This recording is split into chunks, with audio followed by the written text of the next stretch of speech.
If you're familiar with the franchise disclosure document, no doubt you've heard of Item 19, the earnings claims.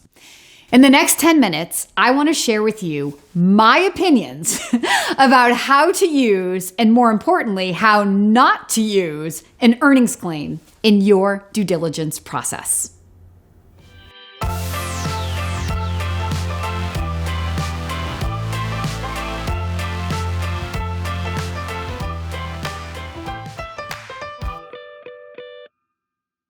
Before I start talking about earnings claims and Item 19, let's back up and talk a little bit about a franchise disclosure document.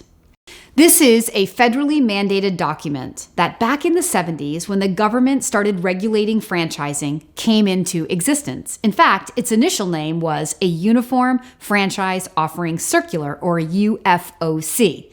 Today, that document is now called a franchise disclosure document. The Federal Trade Commission regulates what franchisors must disclose to you, the potential investor.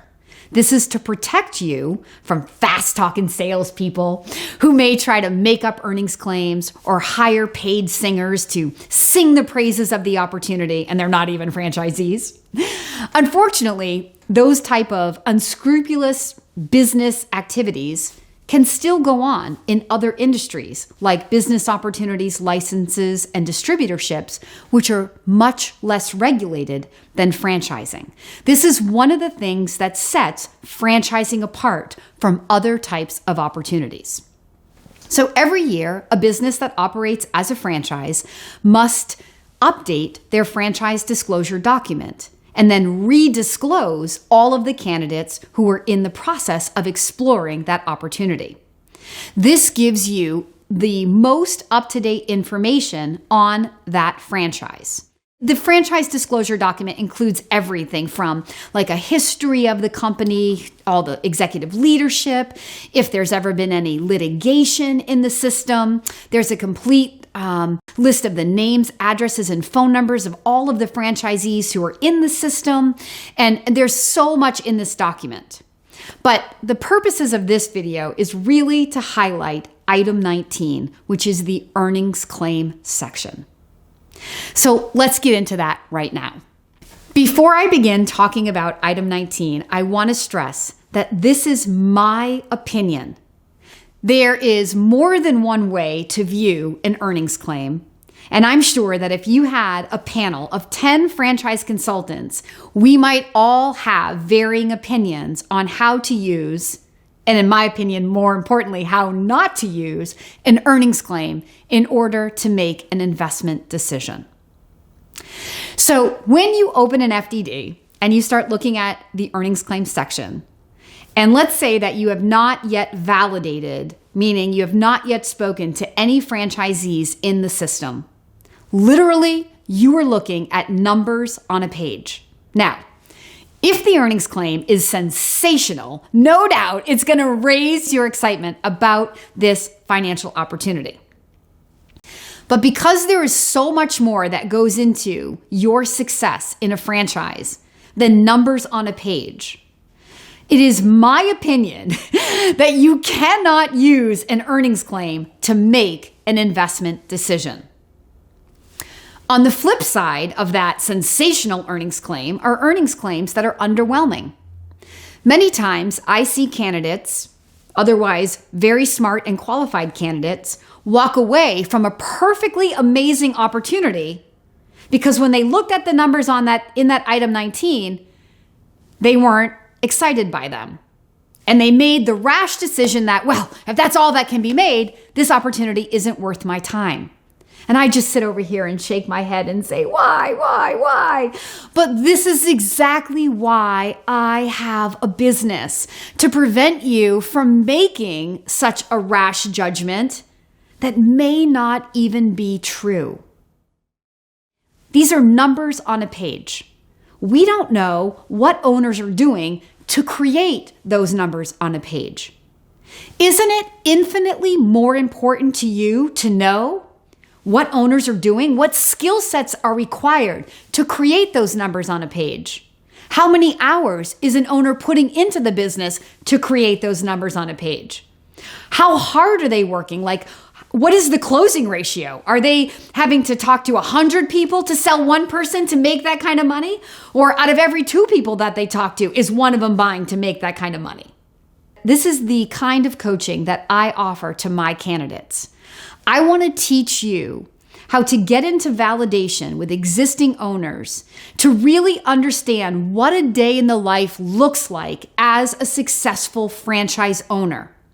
What are owners waking up and doing? How much time are they putting into the business? In their opinion, what are the key skills that are necessary to drive the greatest result in this business?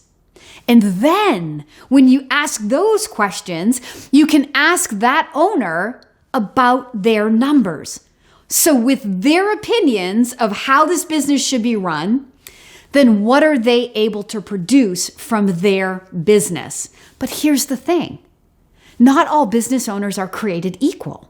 So even if the 2 or 3 or 5 franchise owners that you talk to aren't making the kind of money that you want to make, it still doesn't mean that this is not the right business for you. It doesn't mean that you can't make the kind of money that you want to make, right? There's no limit to how much money you can make in most businesses. The limit will be set by you, the owner, your goals, the skills you have, the drive you have, your persistence. When you're in validation with owners, it's infinitely more important to me that you validate these things. And when you're validating what owners are doing, then you can put their numbers in the context of what they're doing. And then you can come back to the earnings claim to sort of bring the whole story together. One of the things I really don't like about earnings claims is that oftentimes it will set up a limiting belief about what's possible. Earnings claims are generally based off of the average performance. So is anybody who's starting a business setting out to be average? No, right? Now, what we want to do is use the average performance to feel comfortable that for the time investment and the skills that are required, there's an ROI there that makes sense. But remember, wealth in a franchise is going to be created through the scale. So no one location is supposed to be the end all be all. So when people walk away from an opportunity because the earnings claim doesn't look good, or because they meet 1 or 2 owners who don't validate numbers that satisfy them, I sit over here and shake my head and say, no. Why are you letting what other people are doing or are not doing with their opportunity impact your belief about what's possible? This is about owning it. So owning it means owning the entire opportunity. In my industry, back in 2012, I set a goal for myself that at the time I had no idea was the largest goal that was ever set in my industry. I held myself accountable to my goals. Thank God I didn't tell anybody what I was doing. If I had known it was the largest goal that anybody had ever set, and by doing it, I would literally be making history, I might have shrunk back from my big goal. So anyway, I set out with my own goal, with my own mindset, and developed a plan. And I held myself accountable. Why? Because I'm a business owner. That's what we do. And 365 days later, I had built the largest franchise consulting business in franchise consulting history. If I had used what other people were doing to set my sights at the top number, I would never have been able to achieve this amazing history-making result. Do you see my point? The numbers that are there in an earnings claim today, these are numbers for today, for this year. Every year that I've been in franchising, nearly 2 decades, earnings claims go up, right? Because a business is not a stale, stagnant thing. It's a dynamic, ever-changing, ever-growing thing. And every year, franchisees are getting better at what they do, and franchisors are getting better at training incoming franchisees. So next year, the earnings claim is going to be higher. So if you're using earnings claims to make an investment decision, I hope that you will take the advice I'm offering in this video to heart. Again, it's my opinion. You can do what you feel is best for you.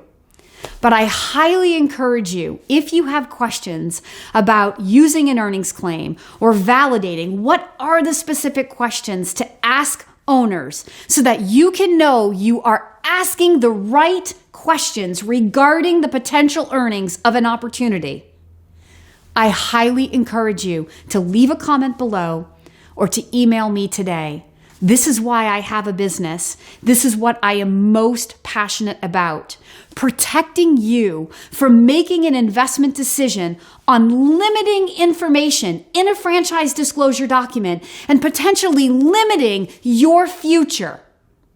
I want to help you break through all of that head trash, as I would call it, all of the assumptions. Let the other people do that.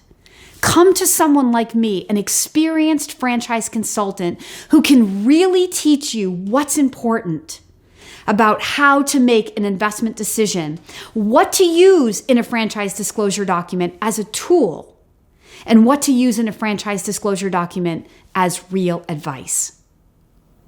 I look forward to hearing from you if you have more questions on this topic.